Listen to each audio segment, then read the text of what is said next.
What's going on, everybody? Welcome to another episode of Digging Deeper. We got special guest, Mr. Michael Dawkins and his son Thomas Dawkins on the episode this evening. How we doing, guys? Great, man. How are you? Doing absolutely phenomenal. James, how we doing this evening, brother? Doing wonderful, man. How are you? And how are you guys? Awesome, man. Yeah, it's nice. Welcome to the show. I was going to say, first and foremost, we see something in the background there. I just have to quickly address that. That's something that is kind of an elephant in the room right now. Can you please explain what you guys have behind you? It's an original 1883 tin stamp stamp mill that was built right where it sits. It's all original. It's still working to this day. It's the only one left on the East Coast. There's only one left in the country that works, but this is the only one that is 100% authentic and working. Yep, and it ran 10 o'clock this morning, last time it ran. Jeez, that is absolutely freaking phenomenal, man. Cool. That's one of the things we got to go and check out, James. Well, when we get over there, man, we definitely got to go check that out. Yeah, all right, so beast, to start, that thing looks like a beast, man. That is just an absolutely phenomenal piece of machinery right there. And the fact that you guys had that damn thing running at 10 o'clock this morning is a feat in itself. yeah, that would be him and Tony and Tammy Ray. No, that is absolutely phenomenal. And who are Tony and Tammy Ray? They are the owners of Chrysson Gold Mine here in Dahlonega, Georgia. Excellent. So, as we always do, the most famous question of them all, Michael, how the hell did you get started in the gold prospecting and mining, man? What? I know it's going to take a second to think back and try to get her figured out, but I think all of us kind of want to know how the hell it started for you. Actually, it's pretty simple, and it's I guess it's an Appalachian Mountain thing, how I got started. I was shipped to my uncle's house here in Dahlonega, Georgia a lot when I was young. And he would pay me, believe it or not, 50 cents a bag for corn and 50 cents a bag of sugar to drag about 100 yards down a mountain to a creek. And we all know what corn and sugar make. Yeah. And, right. And while the guys got together and they done their thing, I was 6 years old. He introduced me to panning in the creek to keep me away from the spirits making. Let's just say that. I don't want to say nothing to get in trouble. But while they were doing their thing, he taught me how to pan in a little creek for gold. And it's here in Dahlonega. We're right in the center of the Eastern Gold Vein. So I was 6 and I found a 1/4 ounce nugget, and man, I just got hooked. From then on, I've been wherever I go. Man. It's all it just takes, to hunt. that one good little piece of gold and you get hooked. Oh Yeah. Till this day, I got that 1/4 ounce nugget. So let's go ahead and rephrase just for a second here. So you were 6 years old when you first found that, correct? Yeah, 6 years old. 6 years old. So, we've all obviously been 6 years old before. I could only imagine the feeling you felt finding that. I can only imagine. Man, I was the richest person in this whole county at that time. I mean, I knew kind of that it was kind of valuable. Back then, it wasn't really like it is today, of course, but back then, and I heard all the old timers, the moonshiners, the Daytona drag racing guys who started NASCAR. I grew up around all them guys, and they got a little flake of here, a little flake of there, and they were always running to go cash it in to get more supplies and stuff like that. And and when I introduced that 1/4 ounce nugget to this whole crew of old timers, I was on top of the world. They were like, "Where'd you get that? When'd you find that?" Blah blah blah. And it was just amazing. So the feeling that they gave me as a young child of me taking upon myself to go find what they said that he's 6, he ain't gonna never find no junk. Right. For me finding it and them giving me all that praise and then teaching me from there. That's what made me decide, hey man, I'm hooked. You know, Right. Right. it was Right. actually the people who were involved, you know, with the whole situation. Right. So, out of something else that was going on, sprouted something else within yourself at such a young age. And my next question would have to be, as the years went by, and you got into your teens, and we've all been teenagers at one point in time. We let life get in the way, so on and so forth, girlfriends, this, that, the other, right? But once you started actually, getting past those teenage years, when did it really start to hit for you to really make it something that you actually wanted to do as much as possible? Oh man, it's been in the back of my head since I found that first nugget. You know, life throws you curveballs every day. Yep. So my profession, I was a high value load truck driver basically, but I did a lot of government loads and a lot of super high value loads, and it it took me to places to where I could actually get out and do it for a split second, you know, Yeah. and later on in life, I got blessed by God, believe it or not. I got my mom. She donated me a campground, some property. You know, she got me started real good in life. And then once I got my son involved with the business, my wife involved with the business, it gave me time to go out and really do what I love to do, you know. Right. And Right. it's been what 15 years now that I've been hitting it pretty hard at doing what I do. And that's awesome. I mean, having a blessing like that is absolutely phenomenal. And it's not just any old blessing, it's a blessing to further your passion. That's what I think is the ticket right there, is her being able to do the things that she did for you to help you pursue your passion has led you to Right. what you do today, and That's the right. passion you have today. So, Right. so my next question would be, you got to a point where you're like, hey, now I have plenty of time. I mean, obviously, in between, you had, you were saying that you did freight, high security loads. At what point in time, I guess I could ask, at what point in time did you say, you know what, the business is doing great, it's time for me to put that aside and really focus on what you had going on, in your personal life? Oh man, it's kind of I'd say a good 10 years ago. I got financially stable, real good. I mean, this is before I inherited the campground, and I just decided, man, I'm a people person, and about 10 years ago, I decided, hey, man, I cannot keep this to myself. I'm a Sagittarius. I love everybody. I got Me too. to spread the love and spread the knowledge to anybody and everybody I can. I've got a deep passion for that. And I Yeah. don't care if you're 3 years old or 90 years old. You're all the same to me. You're a minor brother. And I just ever since then that's my passion. It's not really as much my passion's not really finding the product or finding the silver, the platinum, the gold, or whatever I'm after.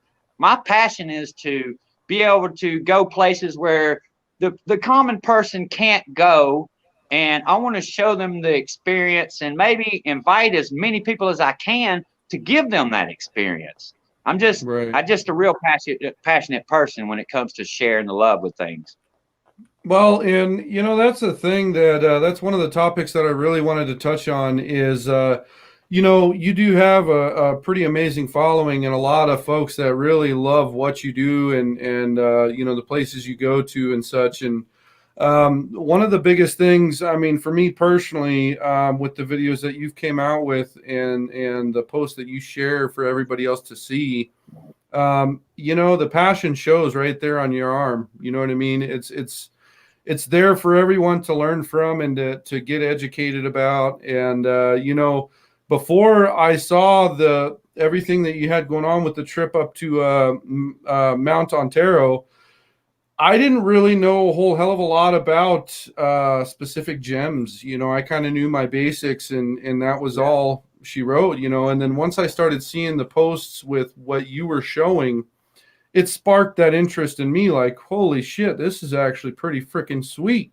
You know, and it made me dive deeper and deeper and deeper to really figure out, hey, this is the only place you can get it, or the few places you can get it, and you know, it only, you know, it's just, there's so much education to be had, and you are bringing passion to a lot of freaking people. And I'm pretty sure you already know this, but I want to let you know, man. I mean, me personally, you definitely sparked a fire under my ass for a lot of different gems that I didn't know that were possible to be able to get.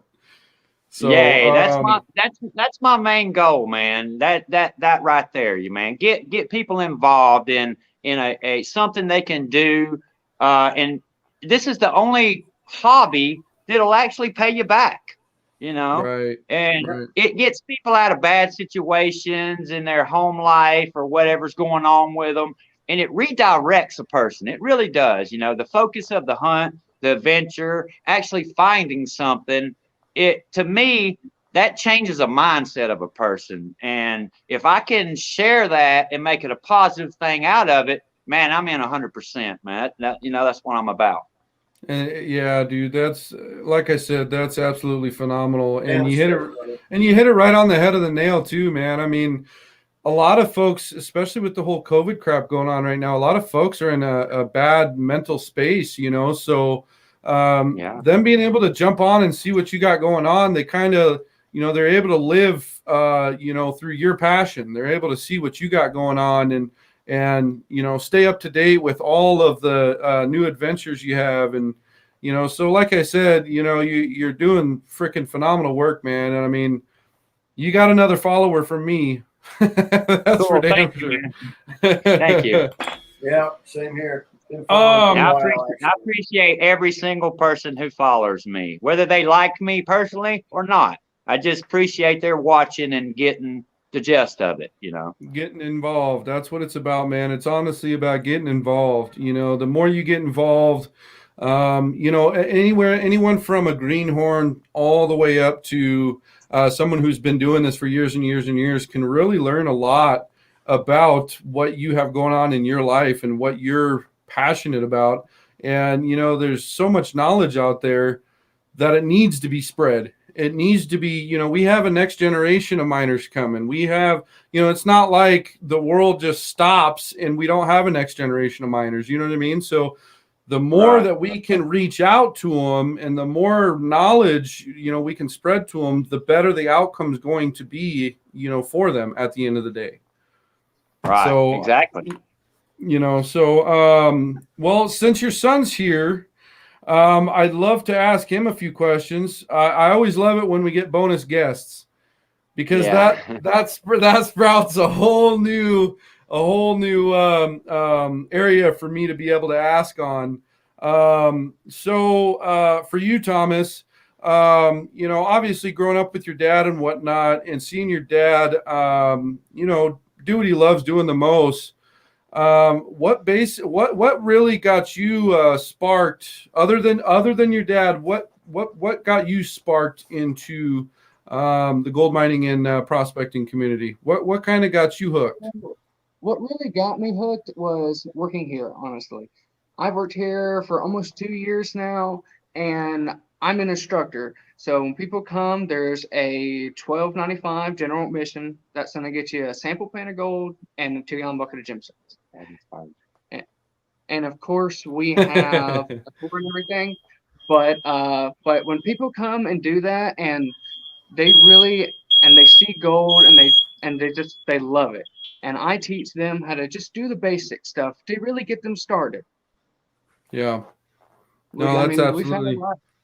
I mean, we've had a lot of people come, did a little tour, and next thing I know, they're leaving with a sluice box and joining a club and everything. And that's why I like it, and that's why I'm sticking with it, and that's why I enjoy it, and that's what really got me started is working here.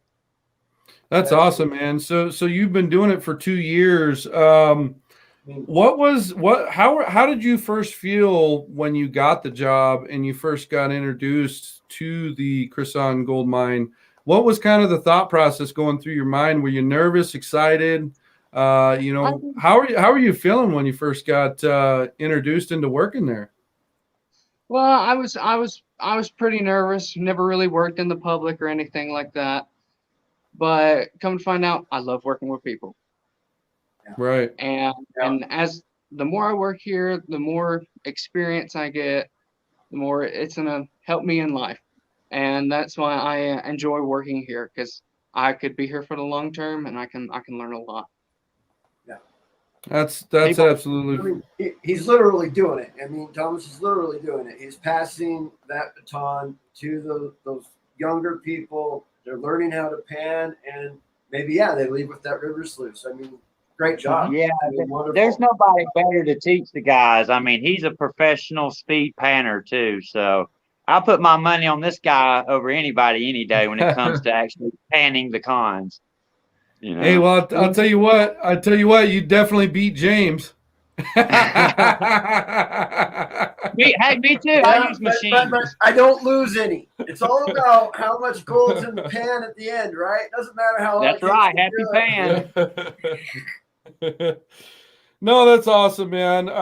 Being an instructor, that requires a great deal of patience, a great deal of skill and determination to pass your knowledge on to that next generation. The folks that come in and go through the class or the seminar, what you guys do, it takes a lot of guts to do stuff like that. Being a people person in general is an extremely tough thing to do. And, in this community that we have, you always have those folks that stick to themselves. They don't talk to anybody. They do their own thing, and then you have this next generation that wants to create friendships, that wants to learn and soak up knowledge like a sponge. And so I think the position you're in and what you're doing over there is absolutely phenomenal for the next generation, man. My hat's off to you, brother. My hat is definitely off to you. Definitely. I work really hard at it. No, most definitely, man. I have a few more questions for you that I definitely would love to ask. The next question would definitely be when your dad says, "Hey, get in the truck and let's go." You know where you guys are going, right? I do. I kind of just close my eyes and take them out till we get there. You never know. Like, I mean, when I came out to Mount Ontario with him, I looked up and, well, here we go. It's now or never, I guess. You're in the clouds, buddy. Just get in the truck and hang on is what it is. Yeah. Grab the oh shit handle and you'll be good, right? I imagine it's a lot like that feeling you had, Jaron, when you looked off that bridge at Libby Creek and you looked up at it the very first time and you're like, well, hello. It was, it's just a different feeling, Exactly. going out, whether it's your father, whether it's your friend, your brother, your sister, your family member, going out and doing something with someone else is just it's an otherworldly feeling, because not only do you have that adventure aspect to it, you also have that, you have that understanding that not only you guys are going to have fun regardless of what happens, that you're going to be able to bring those memories home that'll last a freaking lifetime with both of you. That's right. And Yeah, you can ask two buddy of mine that, J.P. Pruitt and Taylor Brown. I took them on an adventure with me last year, and it was like, I was like, you sure you want to get in the truck with me? I took Jaron to this spot, and I could tell that he'd never seen the bottom of a creek before from a bridge. Everywhere he's always been, it's dirty water. And right. Here in Washington, here on my side of the state, we don't have very clean water. It's not murky water like back east, but it's definitely not as clean and pure as that Montana water. And yeah, when I saw that, man, it definitely blew my mind. It was just one of those otherworldly feelings, like, holy shit, I can see, we got 20, 30 feet of water, and I can see that fucking crawdad at the bottom eating food. Like, what the fuck? Right. How is that possible? You know, That crawdad is guarding the gold. That's what the crawdad's doing, all right? Yeah. Yeah, they're actually hidden down in the ant holes is where it's at. Yep. So one last question I wanted to go ahead and ask Thomas here is, you know, with you and your dad's connection that you guys have and the passion that you guys have for what you guys do, what inspires you the most that you see your dad do, whether it's on a daily, monthly basis? Like what inspires you the most that you see him do selflessly? Well, I mean, just the way he is. You know, he doesn't care what people think about him. He's himself. And that's how I strive to be every day. I could care less what other people think or what, you know, the haters. Right. I could care less about the haters. And that's what, you know, he does. And that's what I love about it. That's awesome. That's absolutely phenomenal. That was a good answer. You just got brownie points from your dad, so I'm kidding. Maybe he'll let you drive the blue truck on the next adventure. Hey, there you go. Up to Mount Ontario. I don't know about that. Yeah, no, that's a whole new world there, man. It's a new world. It really is. Yeah. So before we get to that phenomenal adventure that you had up there, I just had a few more questions, and I really wanted to jump into some of the phenomenal things that you've been posting and all the adventures that you got going on. But first and foremost, there's two specific videos that I absolutely have to touch basis on. I've had folks reach out to me and say, "Hey, you gotta ask him. You gotta. It's a must, right?" So first and foremost, I think every single person that saw the video of you in your equipment room with that, I don't know whether it was a chicken or a rooster, but hot damn, man, that is freaking absolutely badass where you pan over and you got a chicken chilling on the table next to all of your gold equipment. So with that being said, out of all the equipment that you've had the opportunity to run and all the equipment you own, what is the piece of equipment that you absolutely find the most enjoyable? It is a custom-made trommel from, believe it or not, Christen's. You know, it's water driven. It's water driven. It's I got a compact one. It's maybe 2 foot long, but it's amazing. I mean, all you need is water and one pump, and you can take that sucker anywhere in this country you want to, and the way it's built, it's hard to describe without showing you the piece of equipment. It's an eater, man. It doesn't matter what you're mining for, gold, silver, platinum, titanium, gems, crystals. You can set it up to whatever you want it to catch, you know, and wow. you can mine mud, you can mine sand, you can mine the magnetite, the black sand with the quartz, grass. It doesn't matter what you throw in that thing. It's going to eat it, and it's going to separate it, and it's going to spit out from the stuff that I use a magnifying glass to see all the way up to the nuggies, you know. Wow. It was custom built from Chris on Gold Mine, and man, that's my go-to machine there. And I own every single piece of thing on the market today and then some. And that's my go-to every time machine. I actually took it on the summit with me in Montana. That's how much I like it. Wow. And you know, for anybody that's actually wanting to purchase one of them bad boys, a few questions about it. First and foremost, is it something easily to be able to be packed in and packed out? Absolutely. I mean, I can pack it. I can put it in a backpack and carry a small little pump with me, and I can trek anywhere in the world I want with it. That is Very, absolutely very awesome. light. The barrel they just slide on and off.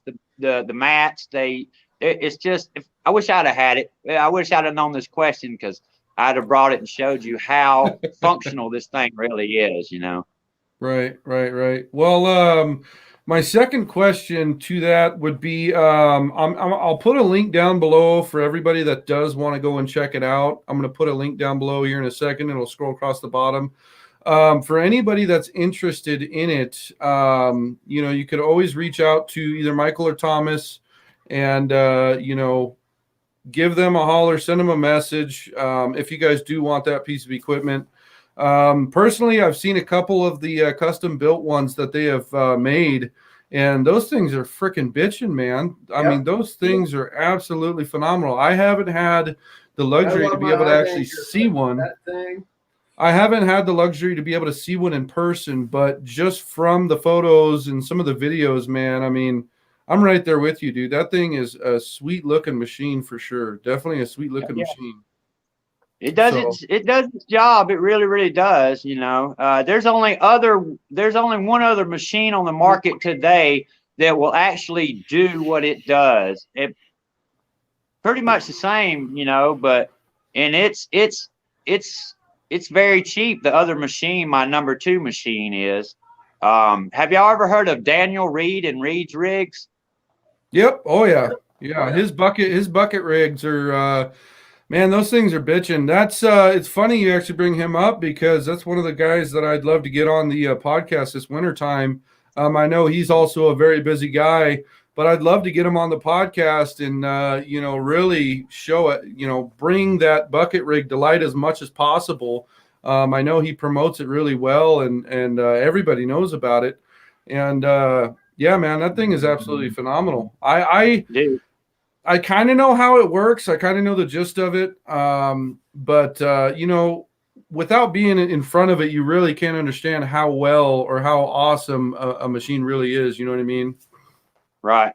Right. Until you actually use it, you put it to the test, you know. He's got a new one out. It's called the Big Bubba rig, I believe, and it'll move a little bit more material, but the design and what it does is just amazing. I mean, it's a gold pan, it's a classifier, it's a fine gold recovery. It's like 3 or 4 things in one, you know, and it's so mobile. You can't get nothing more mobile than that, you know. Right. And for the beginner or the actual, just the hobbyist, you don't need nothing else, believe it or not. But you know, but if you want to be like, you know, I'm not tooting my own horn, but if you want to be like me, you got to step up to a little bit more, you know, bigger equipment to run that tonnage. More yardage. You know? Yeah, more yardage. Yeah. I have taken a lot of my trommel from Chris on cons and my dredge cons and my high banker cons and actually rerun them through the banjo pan or the ninja rig, and it caught what my others missed, you know. Wow. No, I use it as a cleanup. I use it as a cleanup machine too, you know. Right there at camp on the spot, you can run the daggum thing with a gallon of water, you know. Yeah, it's pretty good. Yeah, I've saw good reviews all across the boards. I mean, all the groups that I'm in, you know, all the folks that I know say nothing but positive things about the Ninja rig. That's definitely one of the guys we want to get on the podcast to really freaking talk about the Ninja rig and the idea behind it and, you know, all that good stuff for sure. Yeah, so we have a little bit of comments to go through, but first I'm going to go ahead and put that link down there for the folks that want to go and check that out. That's the link there. We're going to have that scroll across the bottom there for a few minutes. That way, everybody, if you know, they want to, they're more than welcome to jump on that website. Go check them out real quick. And then we have an insane amount of comments. We're going to try to run through these real quick. All right, so let's see what we got going on. Pretty good here in British Columbia. Let's see. So back to the earlier topics we were talking about. He says, this was my first season prospecting with me and my family, and found 4.86 grams. I love the podcast, guys. Any help, I love to learn more. I am 45. Well, Mr. John Pan, I appreciate the comment, brother. Definitely appreciate it. That goes back to the family aspect, man. Bringing someone out with you, you're able to share that freaking memory that'll last a lifetime, man. It's absolutely freaking phenomenal. What it's about. Let's see. So we got another comment here. I don't know who this is from. It says, background looks very familiar, and thank your kid for taking care of Emmett and I. Well, I got to interrupt really quick. We have a comment from Daniel Reed with some 2 thumbs up and a thank you, guys. Oh, awesome. Oh, I see that. Good deal. Yeah. Well, Daniel's watching. What's up, brother, man? Hey. What is up? All right, let's see here. We got a couple of really awesome comments here. Miners rule. Next comment we got here. And Miners rule does give wholeheartedly. Whoever put that comment in there, that is absolutely awesome. Let's see. Jeremiah Winder commented himself and said, an amen to that knowledge. Mike is one of the real treasures of mining, and my friend and I know from personal experience. Thank you for that comment, Jeremiah. I appreciate it, brother. This is kind of a random comment. He loves tacos. I'm assuming you guys do like a Taco Tuesday or something. No, man. No, I'm going to tell. Do I got a second to tell the truth on why I do this? I actually eat the crap out of tacos. I don't care where they come from. I love tacos, man. I'm not Spanish or nothing like that. I mean, I'm not being racist or nothing, but I just love freaking tacos. The social media aspect of it is when I'm scrolling through some gold groups or some simple conversations and things. When I see it start getting ugly and throughout the thread, I'll throw it up there. Hey, I love tacos, and I'm trying to change that ugliness back to goodness. Positive dynamic. That's what I started. That's what I started doing it with, but now with me and some of my good buddies and a lot of my mining friends, it's a pun now. I love tacos. Hey, it turned into something absolutely phenomenal. Once again, it turned into positivity, man, and that's all that freaking matters. That and you love eating the shit out of tacos, so both are a big positive. That's awesome. Let's see here. We got a comment from Mr. Rob McGuire, good friend of mine. He says, love Miners Rule videos. He is always doing some cool stuff. Appreciate the comment, brother, man. Let's see. We got another comment here. Let's see. He says, I don't know who this is from. I started watching the Mount Montero videos well over a year ago. Total fun to watch. I'd like to go and spend a week someday. Come on. Get your ass on over there for sure. There you go. Oh, let's see here. I'm going to give a little warning. It ain't for everybody. I can tell you that right now. Well, and we've touched on that subject on a few other podcasts where, you see one thing on a television screen and it's a whole different world in reality. And that's like with, we did a podcast with Yukon Alley. And, you can watch her videos and they're absolutely phenomenal videos and what they do over there in the Yukon. But there's a lot of folks that are like, oh yeah, I'd be able to do that. I don't know about that, because it's just a whole different world. And every single adventure has its own positive aspects and some discomforts that you're either able to deal with or just simply cannot deal with, and that's just how it goes. So with what you said, yes, it's probably not for everyone. Being that high up and roads that have sheer cliffs, I'm sure is probably not for everybody. I'd say 1 out of 1,000. I was going to say it looks like an absolutely phenomenal place. It's nice. It's real harsh up there. The first day I went up there, It's so little oxygen. 15 minutes walking around. I was stumbling. I had to go sleep in the truck for about 2 hours. It's Holy hard. shit. Right. Yeah. The oxygen levels up there are very, very, very low, I'd imagine. And so you'd really have to calculate specifically how you go about mining the minerals up there. I'd imagine so, just like any high altitude situation.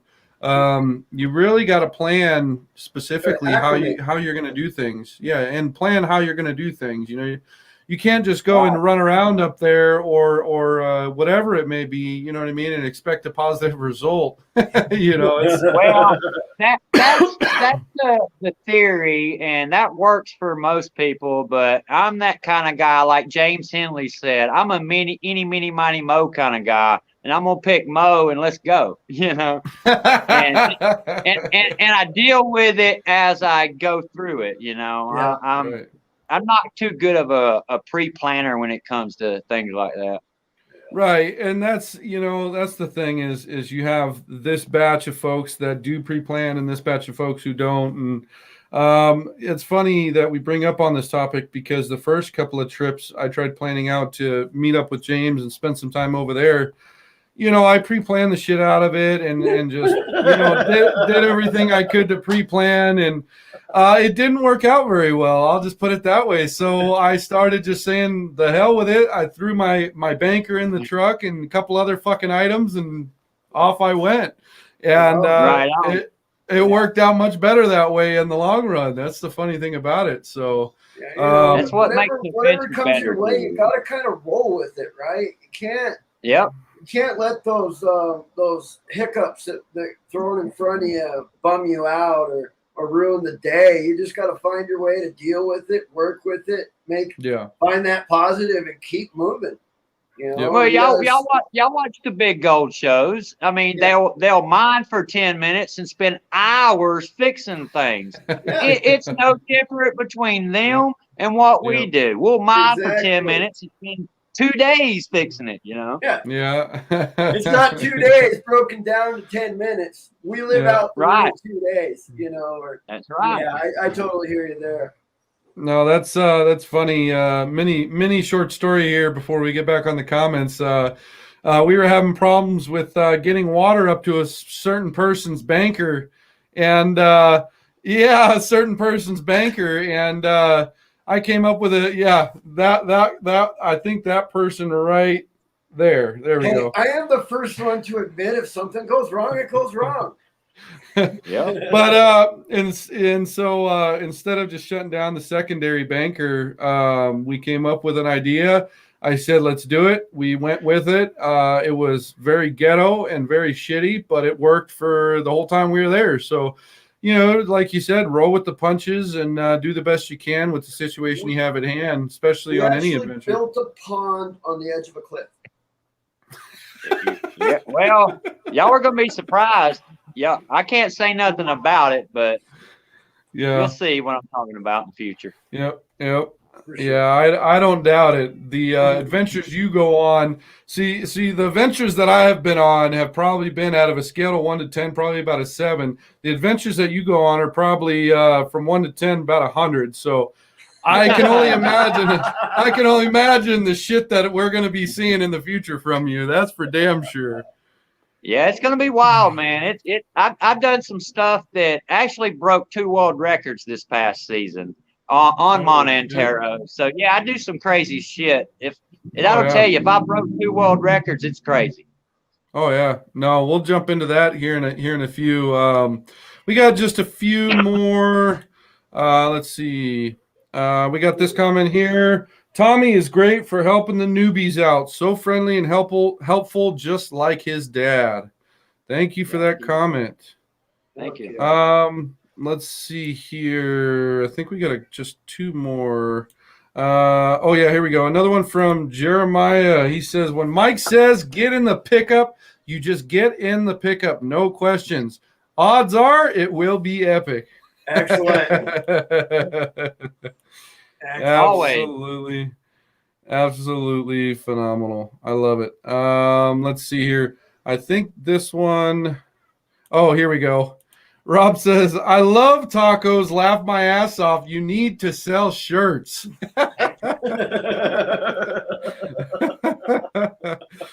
Let's see here. We got another comment here. It's kind of going to play into the second part of the podcast. So, you know what? I'll ask it here, and then, that way I don't forget about it. This comment says, is Miners Rule ever going to come to Alaska?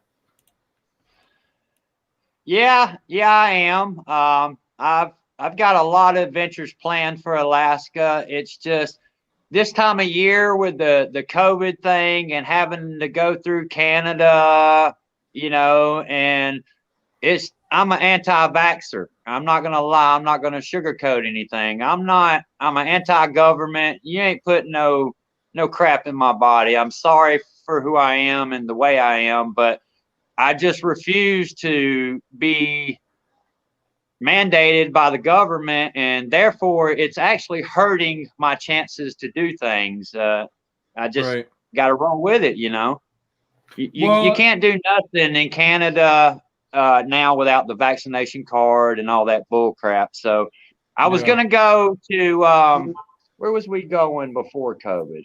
Oh, we was going to Nome to dredge in the ocean there again. And when we planned it, I applied for the permits, and I was 2 days late on the permits to mine the public grounds.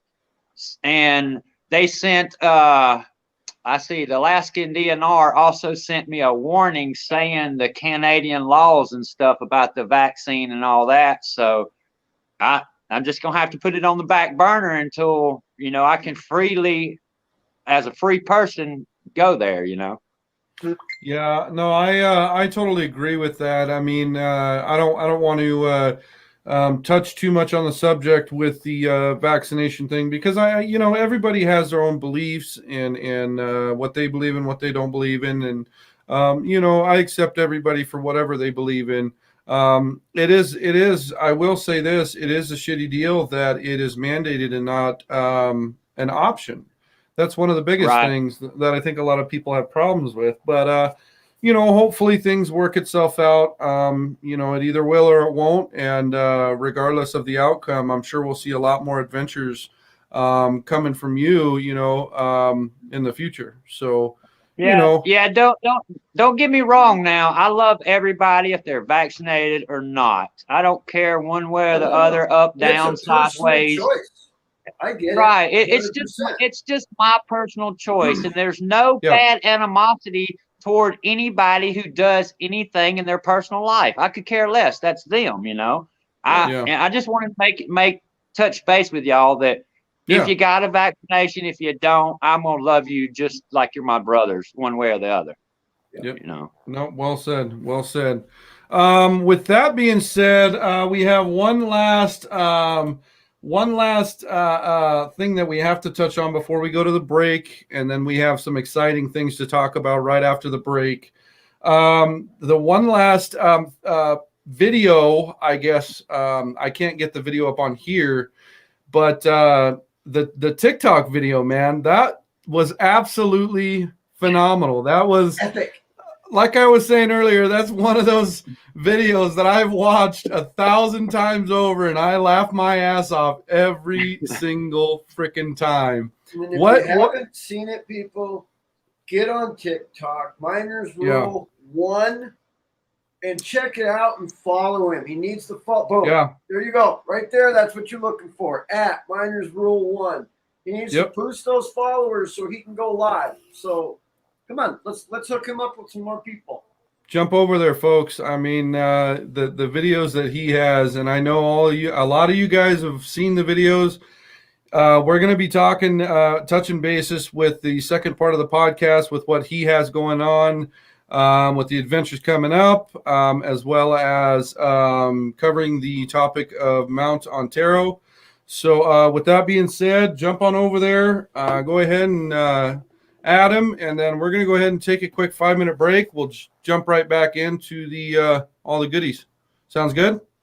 Sounds good. Sounds good. All right, guys. See you in 5.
What's going on, everybody? Welcome back to the podcast. Hopefully that 5 minutes was enough for everybody to get a quick break in. I No, it needed was for 1 me. second extra. Sorry about that. Yeah, I saw that. You always take a little bit more. Well, yeah, you know. You got to do what you got to do, right? Yep. All righty.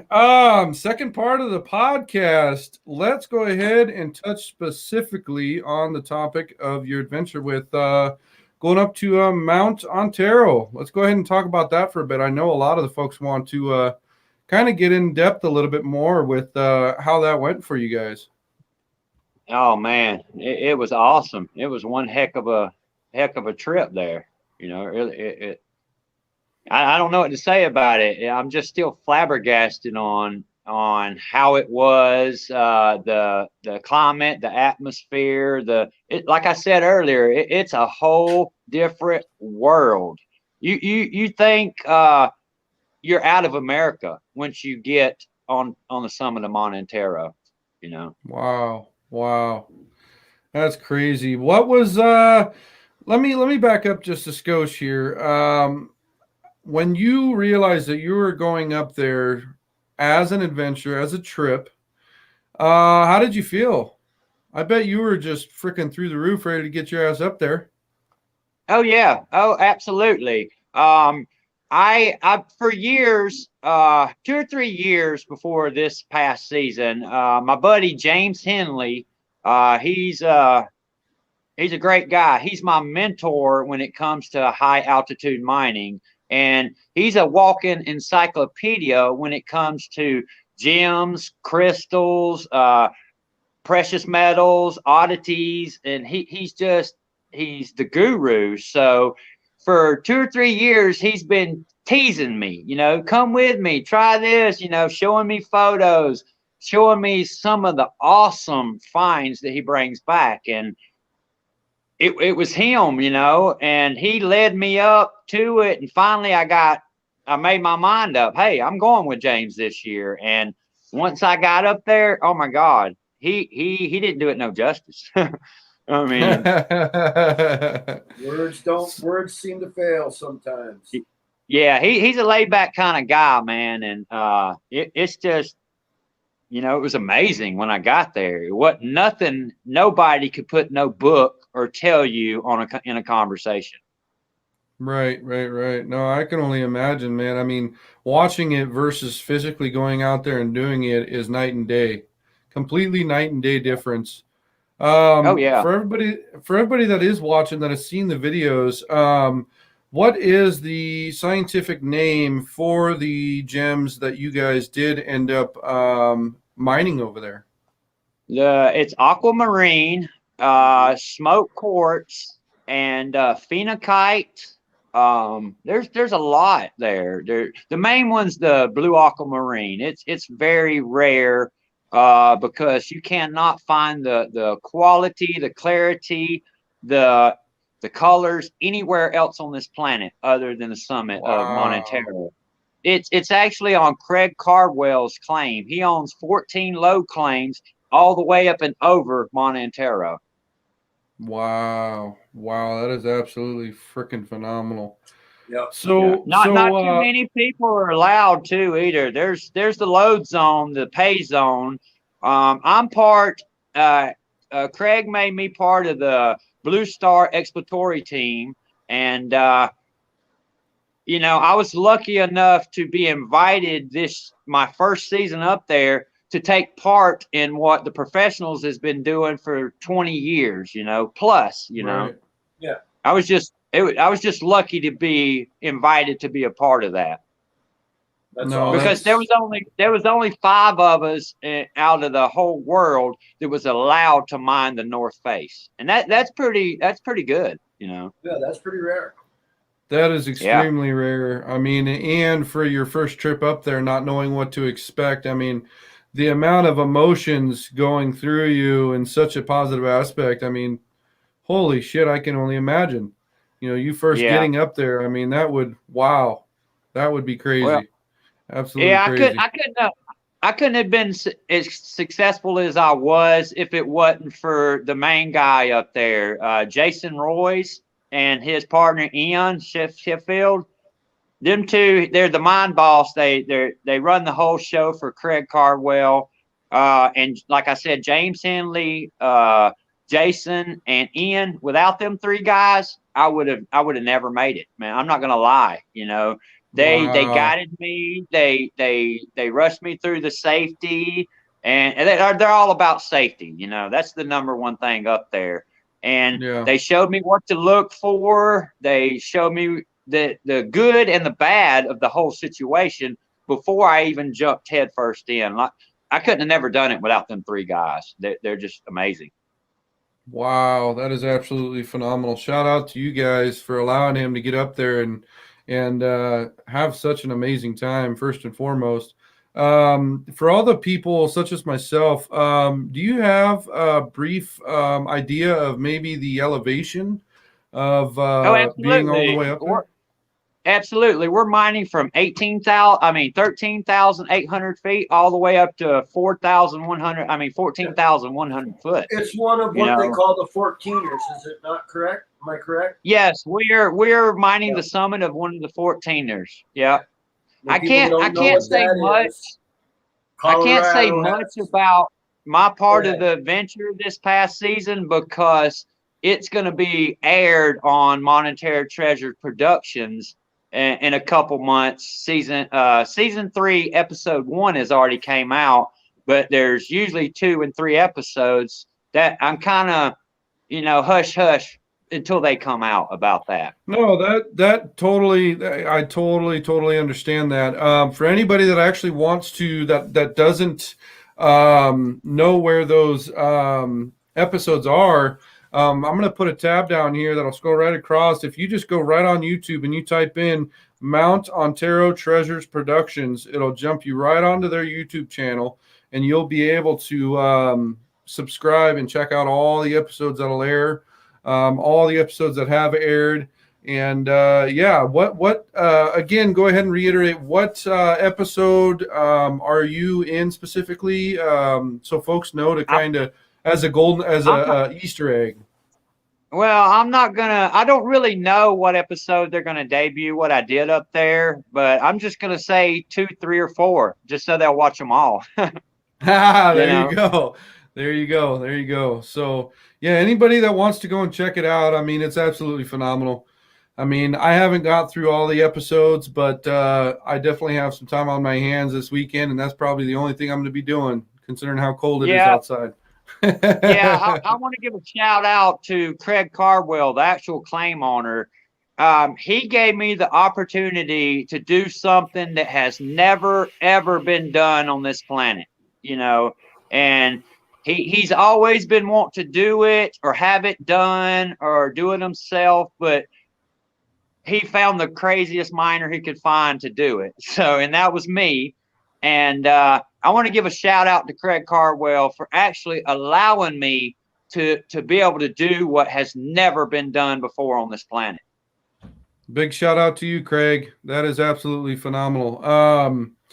And another thing is too, that I kind of wanted to point out is, what we were kind of talking about a little bit before the break is the adventures that you have coming up. I know that you can't say a whole hell of a lot. You got to kind of keep some of that secret. But what are some of the adventures that we can look forward to, or some of the trips that you have planned for your next season?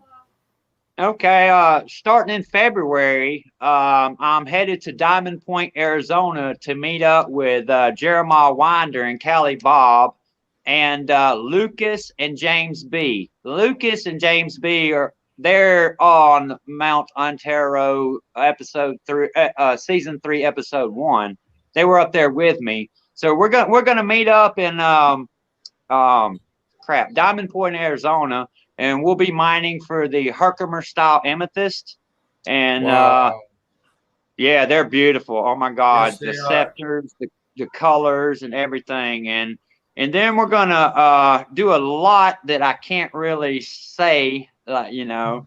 And then we're gonna jump over to Arkansas, and we're gonna try to mine the blue phantom quartz and gold, of course. And then we're going to jump back up, meet up with Patrick White out of Prescott Valley, Arizona, and we're going to try to hunt for some gold there. I mean, I've seen some pictures in Prescott, what he's got going on. Oh my goodness, it's amazing. And then I'm going to head back to Georgia, probably middle of March. And then I'm going to open a private gold club here in Dahlonega, Georgia for members only.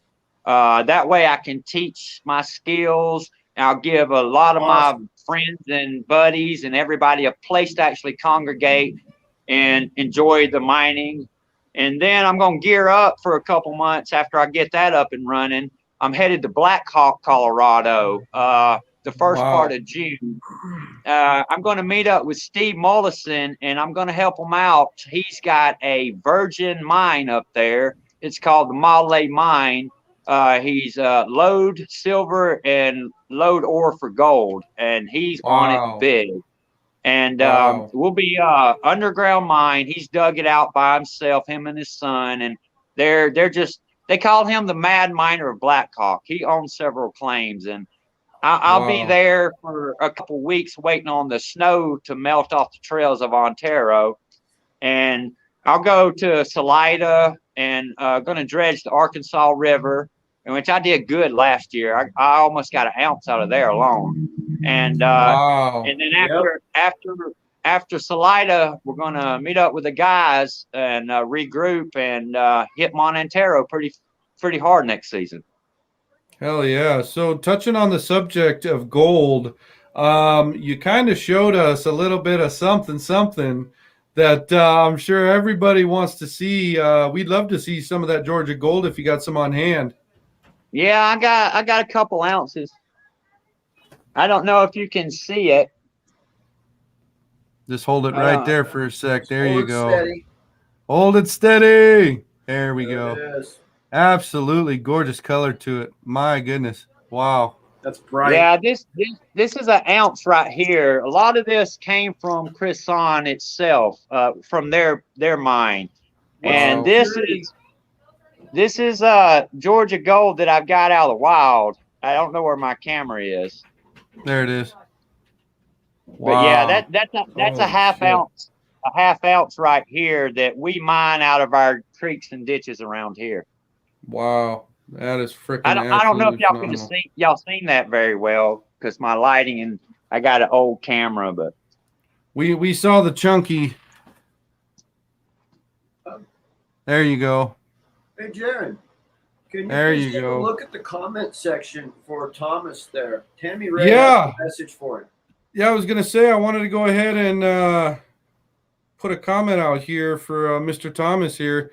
We had a comment that came in that said, "This is Tammy Ray." Let's see if we can make it pop up here. Oh. This is Tammy Ray from Cresson Gold Mine. Thomas is one of the best workers we have ever had. He's very loyal and good with our customers. Just today, we had a group of 50 senior citizens to come in and take a tour and pan for gold. It got so cold last night that his demonstration station had ice in it, and he had to clean the ice out before he could show them how to pan. He did not complain one bit. Thanks, Thomas. You have a job here with us as long as you want it, brother. That's where it's at, man. The proof is in the pudding. The proof is in the pudding, man. I know you're watching, and that means a lot. And thank you very much. Proof is in the pudding. Who wants to come and do some painting with me? More than welcome. Most definitely. Well, I think a trip is inevitable for me and James to get our ass over there, whether next season or the season after. It's definitely inevitable now. It's definitely going to happen. So you're going to see our we ugly mugs in literally person. have to sit down together next week because we haven't made our plans yet and put it on paper exactly where we have to be, when we have to be there, and we're slacking on that a little bit. I'll admit, both of us. And yeah, well, we'll make those announcements soon on an episode, but none of it's concrete on dates, so we haven't announced anything yet. Yeah, it's just like anything, just as you're planning your adventures, over there, Michael, it's just like anything, you're trying to pack in as much as you can for that little time being. People always think, oh, summer is infinite, there's so much summer, but in all reality, when you're traveling from state to state, your conditions vary wildly. So trying to navigate and plan and trip, as is an extremely tough thing to do. So we'll get her done, but regardless, it's inevitable. Yeah. We're going to get over there to the east. We definitely are. That's something we're going to end up doing. We still got a lot of gold here on the East Coast. We really do. We got a lot of relics too that people need to come to the East Coast and actually see before they're taken away and can't be able to see. Yeah. I've had a few trips out to the East Coast, but I've never had the opportunity to look for gold. I've always been out there so busy with something else that, right. I don't have time to take it in. But I'm gonna take a gold miner with me. I believe he's in North Carolina or South Carolina. His name's Bobby Hodges. That guy right there, he's a go getter. He's a gold getter, Yeah. But he's never done any high altitude mining, so this is going to be a good adventure for him and for everybody else to watch somebody who's never done anything like that. Hey, I'm looking forward to them videos. That's for damn sure. That's absolutely for damn sure. I was going to video my son, but I didn't want to do that to him. He's like, Dad, leave me out of this one. I'll be on the next one.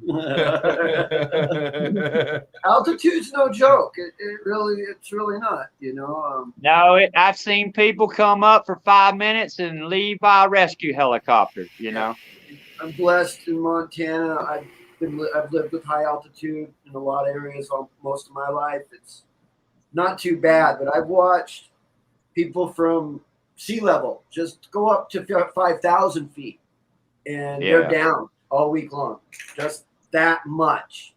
Now imagine going from 5 to 14,000. Yeah. Well, we camp at 12,800 to 13,000. So anything above 13,000 feet, you cannot sleep. I just want to let people know this experience. Above 13,000 feet, your body's programmed, your subconscious mind it's programmed while you're asleep to breathe for you, right? Yeah. And the oxygen is so low above 13,000 feet that if you do fall asleep, you'll instantly wake up gasping for air. Wow. There's no way in the world you can actually fall asleep above 13,000 feet unless you're in a air conditioner or climate car or something like that. It's amazing. Nobody talks about that, but I tried to do that. It didn't work. I did not know that personally. You always hear of those high altitude places. They always have a base camp. And that base camp is where you cook, where you,